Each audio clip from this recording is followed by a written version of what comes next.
গ্রামগণ ও আমার সামনে বসে থাকা দিনী ভাই ও পর্দার আড়ালে মা ও বোনেরা, আজকে আমাদের যেটা বিষয় আপনারা বেঁধে দিয়েছেন তা আপনারা সকলেই অবগত আছেন। এটা আপনারা আগে থেকেই জানেন।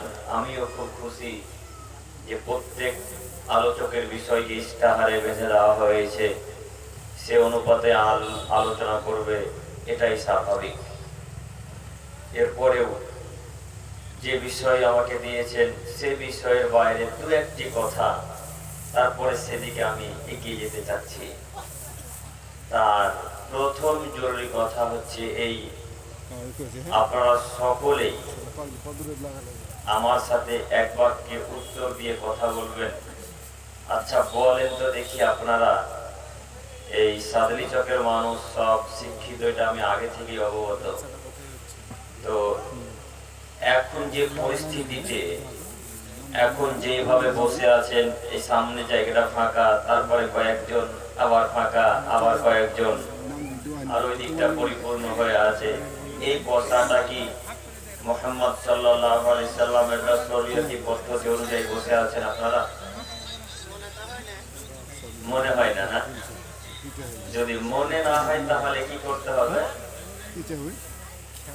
যে এগিয়ে আসতে হবে। তো এখন যদি এগিয়ে না আসেন তাহলে আমি ভেবে নেব যে সাদলি চকের মানুষ আর আগের মতো শিক্ষিত নেই, তাই তারা এখন পিছিয়ে বসে আছে। তো আপনাদের বসায় প্রমাণ করবে যে কে শিক্ষিত আর কে অশিক্ষিত। আমি তো কিছু বেশি কথা বলতে পারি না। আপনারা সামনের জায়গাকে পরিপূর্ণ না করে পিছনে কি হিসাবে বসেন, এটা আমিও বুঝতে পারি না। আমি তো বুঝতেই পারছি না যে ইসলামিক সভাতে মুসলমানের বাচ্চারা কেন পিছনে থাকবে।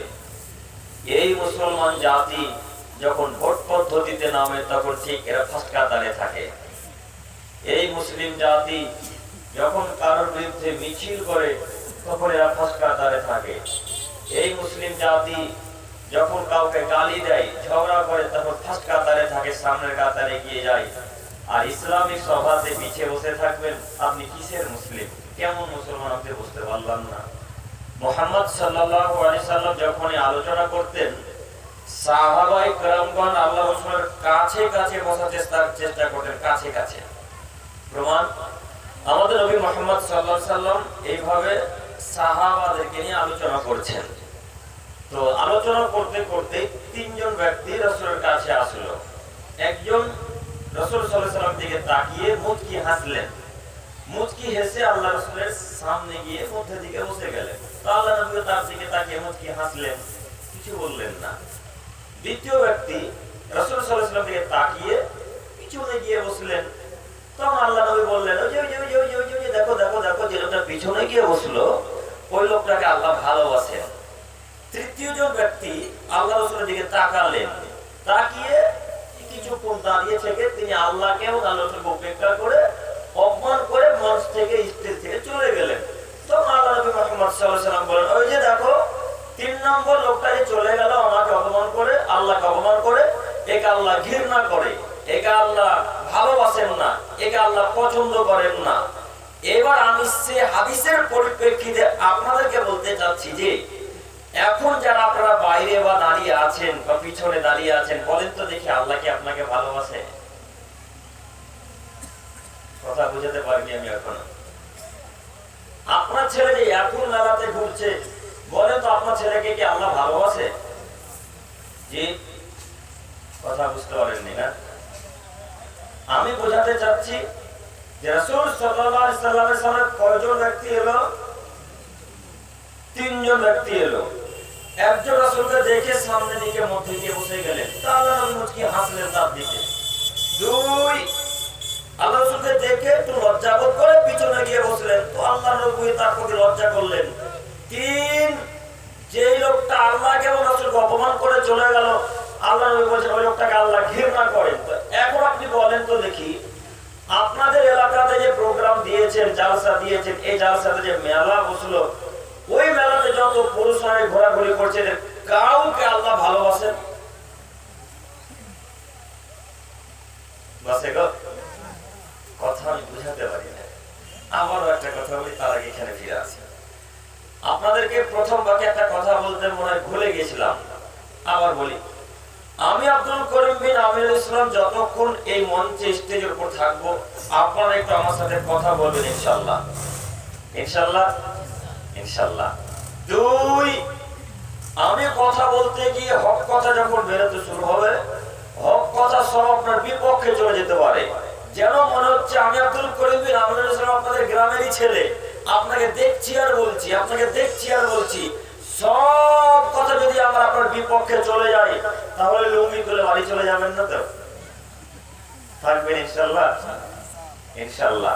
কথা তিতা লাগলে একটু বসবেন, কথা মিঠা লাগলে একটু বসবেন ইনশাআল্লাহ, ইনশাআল্লাহ, ইনশাআল্লাহ।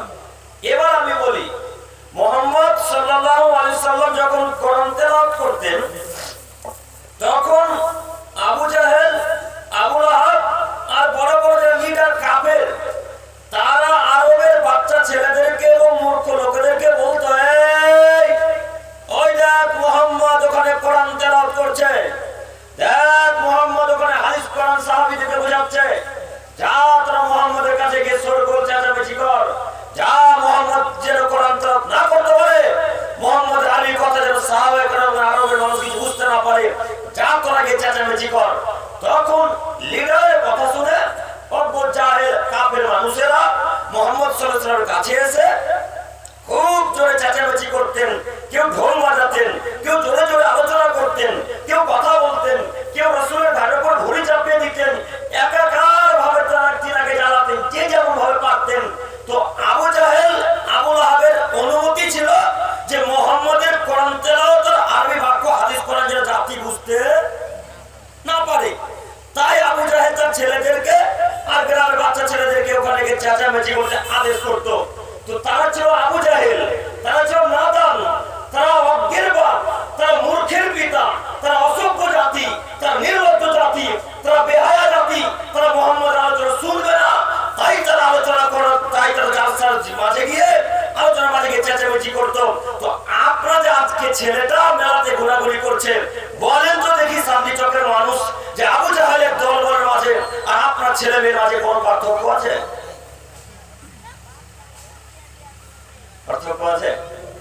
কোন পার্থক্য নেই।